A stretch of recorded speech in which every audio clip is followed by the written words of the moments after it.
Hello and welcome back to the Doki Doki Literature Club. In the last videos, me and Sayori went to get some resources and stuff for the festival, some crayons, some paper and all that, and she banged her head and fell to the floor and we went to her aid. And now we're on our way back to the Literature Club with our little goodies. So let's continue, shall we? I follow Sayori out of the classroom. Sayori plays with her bangs to try and hide the bump, but without much success. In a moment, we make it back to the club room.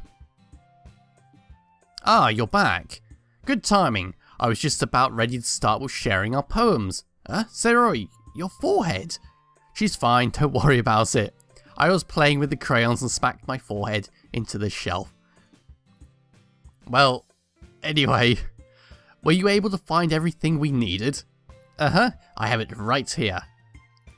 Sayori frantically glances around herself. I forgot all the stuff! Calm down, Sayori. I have it all right here. I found the poster paper too. Aha. Sounds like you ended up doing all the work, Jack. Well, Sayori, I failed to come up with an excuse for Sayori. I made it an adventure. Yeah, that. Okay. In any case, good work. I'll start working on the posters tonight. Me too. Okay, everyone. Are you ready to share your poems? Oh, I certainly am. Guess I should grab mine. After making sure the crayon box is closed tightly, I return to my seat. So as usual, let's go with Sayori first. Jack, I really love your poems. I can't believe you've been hiding these from me. I'm not hiding anything, but your poems are so good. Yesterday's and this one too. You can't tell me you haven't done this before. I mean, you're really the only one who feels that way, so... no way. Not even Natsuki? Well, I guess Natsuki is the least likely to admit how much she likes something, but I don't think it's that. What do you mean? Well, I guess I'll be honest about it. It's a lot easier to write poems when I'm thinking about you. Stop thinking weird things, idiots. I just mean that you're a really expressive person, I guess. How am I supposed to write poems about my own stupid life, but you somehow make everything in your life an adventure? Even the little things. Like cooking. Let's not talk about that. She's always damn hungry. So yeah, I guess what I'm saying is that I can feel more feelings through you than I can through myself. We have that kind of weird connection. It's your fault for getting in my business all the time. I don't know if I understand. Sigh. You never understand when I'm trying to explain things to you, do you, Sayori? I pat Sayori on the head. Hey, I'm not a kid, you know. Are you sure about that? Maybe. Sayori starts fiddling with her pencil between her hands. Hey, Jack, will you give me your poem? I kind of want to keep it. Why? Because, well, it's the first time you've written something for me. Sayori, you completely misunderstood. I didn't write this for you. Sigh. Are you even listening anymore? Well, whatever. I'll give it to you when we get home. Really? Snap. I broke my pencil. Sayori hastily bends down to pick up the pieces she dropped. But being inattentive to her surroundings, she bumps right into me. Sorry. It's fine. I'll get it for you. I bend down and pick up the broken pencil. Sayori clutches the desk beside her to support herself, knees shaking. I'm a little clumsy today. Let's sit down, Sayori. Yeah. I grab Sayori's arm and help her sit at her desk. Anyway, I still haven't read your poem. Oh, sorry, I forgot about that. But it's not as good as yours. Jeez, don't worry. I'm sure I'll like it. So here we go. Oh, bloody hell, she went full throttle with this thing. So here we go, battles. I pop off my scalp like the lid off a cookie jar. It's the secret place where I keep all my dreams. Little balls of sunshine all rubbing together like a bundle of kittens. I reach inside with my thumb and forefinger and pluck one out. It's warm and tingly. But there's no time to waste. I put it in a little bottle to keep it safe. And I put the bottle on the shelf with all the other bottles. Happy thoughts in the bottle, all in a row. My collection makes me a lot of friends. Each bottle a starlight to make amends. Sometimes my friends feel a certain way, down comes a bottle to save the day. Night after night, more dreams. Friend after friends, more bottles. Deeper and deeper my fingers go, like exploring a dark cave, discovering the secrets hiding in the nooks and crannies, digging and digging, scraping and scraping. I blow dust off my bottle caps. It doesn't feel like time elapsed.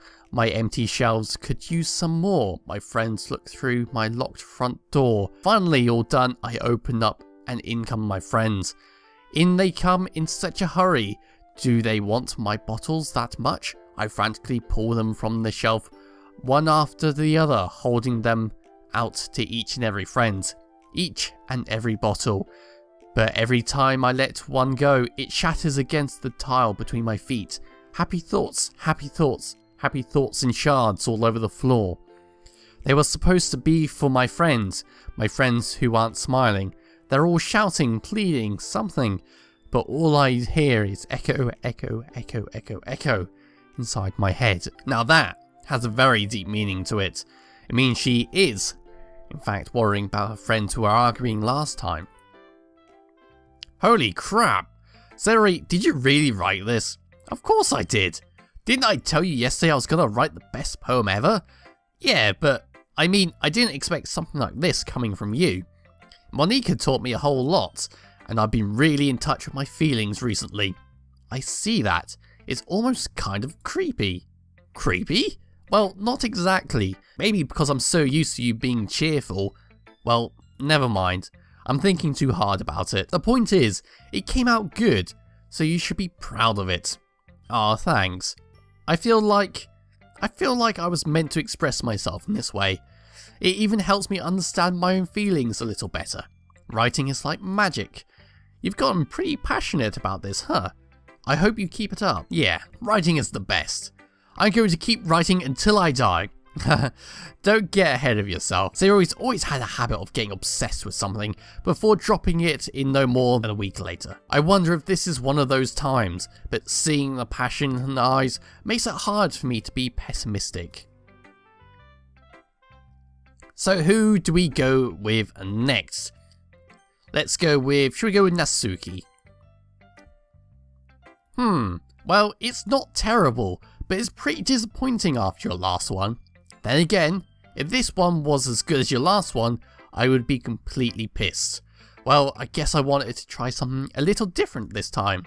Fair enough, you're still new to this, so I wouldn't expect you to find your style right away. Come to think of it, this kind of reminds me of Sayori's poem from yesterday. You think so? Yeah, well, I guess if you've been friends with her for so long, you might be on the same wavelength. But you never really struck me as her type. Sayori has a type all of a sudden? Well, I don't know, but honestly, how can someone so fluffy spend so much time with someone like you?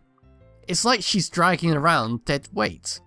That was a little unnecessary, but think of it this way. If it weren't for me, she would probably just fly away like letting go of a balloon.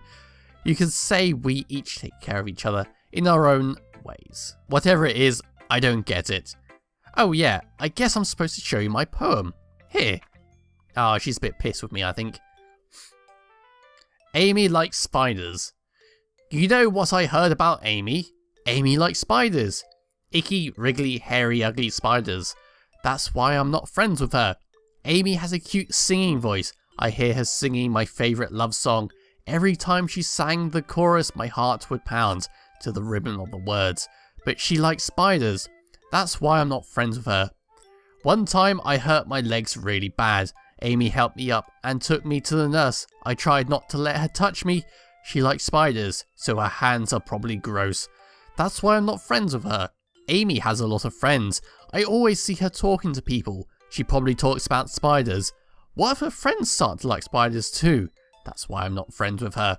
It doesn't matter if she has other hobbies. It doesn't matter if she keeps it private. It doesn't matter if she doesn't hurt anyone. It's gross.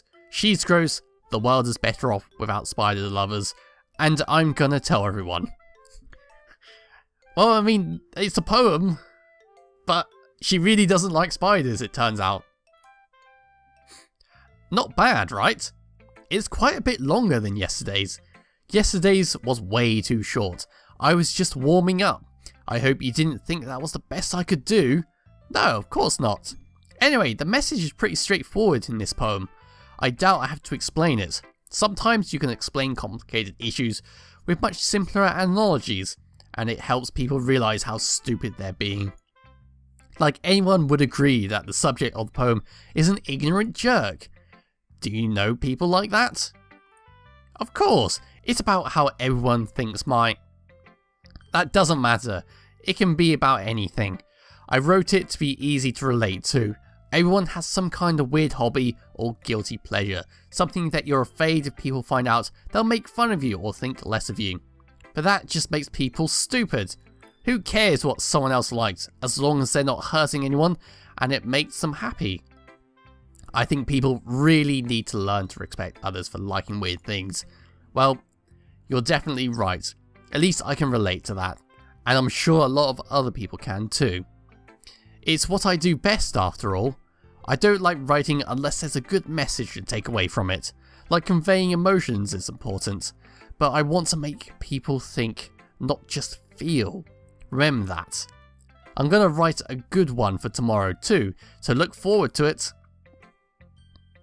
So, should we do one more? Let's go with Yuri and then we'll leave Monica for last. Let's see what you've written for today. Well done, Jack. Your skills are already improving. Really? Thanks, Yuri. Coming from you, that means a lot. No? It's nothing. I'm just happy to help inspire fellow writers. I know you're new to this, so don't worry so much if it seems like you can't get your poems to feel perfect. You don't need to be afraid to be a little more daring. Metaphors can go a long way. Don't feel like you need to work your brain like turning a bunch of gears. Try letting your mind wander through your feelings, and write down the things you see and hear. That's one way to truly enable your readers to see into your mind. It's a very intimate exercise. I see. That's a certainly interesting technique. Thanks for sharing. I have, well, an example of that if you'd like to read it. Of course. Is this the poem you wrote for today? Yuri nods and timidly hands me her poem. Oh god. The Raccoons. Wasn't that a TV show? I'm pretty sure that was a TV show. So here we go. It happened in the dead of night while I was slicing bread for a guilty snack. My attention was caught by the scuttling of a raccoon outside my window. That was, I believe, the first time I noticed my strange tendencies as an unordinary human. I gave the raccoon a piece of bread, my subconscious well aware of the consequences, well aware that a raccoon that is fed will always come back for more. The enticing beauty of my cutting knife was the symptom, the bread, my hanging curiosity, the raccoon as well. The moon increments its phase and reflects that much more light off of my cutting knife, the very same light that glistens in the eyes of my raccoon friend. I slice the bread, fresh and soft. The raccoon becomes excited. Perhaps I'm merely projecting my emotions onto this newly satisfied animal. The raccoon has taken to following me. You could say that we've gotten quite used to each other. The raccoon becomes hungry more and more frequently, so my bread is always handy. Every time I brandish my cutting knife, the raccoon shows me its excitement. A rush of blood. Classic Pavilion conditioning. I slice the bread, and I feel myself again. Well, that was very difficult for me to read, and I'm sorry if I made some mistakes there. I think I did have to improvise some words, because I just can't read some of these letters. I was a little more daring with this one than yesterday's. I can see that. It's a lot more metaphorical. I don't know if it's my fault, but I can't begin to imagine what this poem is about. That's right, it's a bit closer to my preferred writing style, using the poem as a canvas to express vivid imagery and conveying emotions through them. Yeah, if I take it at face value, then I can't even figure out what it's supposed to mean. Well, I think it's something that different people can relate to in their own way. I wanted to express the way it feels for me to indulge in my more unusual hobbies. It's those sort of things I'm usually forced to keep to myself, so I sometimes enjoy writing about them. Huh, that's funny. Didn't Natsuki also write something about that? About someone being ridiculed for a strange interest? She did? Yeah. She was talking about how it doesn't matter what you're into as long as you're not hurting anybody. She's right. Does she really feel that way? Yeah. Sounds like you two have that in common. That's interesting. To me, she seemed like the kind of person who would make fun of my hobbies, but I suppose that's my fault for judging her, isn't it? Please don't tell her I said that. Don't worry, I have no reason to. Okay, well, thank you for sharing it with me. After all, if I hadn't learned to embrace my own weirdness, I would have probably hated myself. I might be ranting a little bit now, but I'm glad that you're a good listener. Okie dokie, so we just got Monica left, but I am out of time, so I'll leave it here for today. Thank you all for watching. I'm sorry about the mistakes in the poem, and I shall be back to finish Monica's poem in the next one. Bye bye.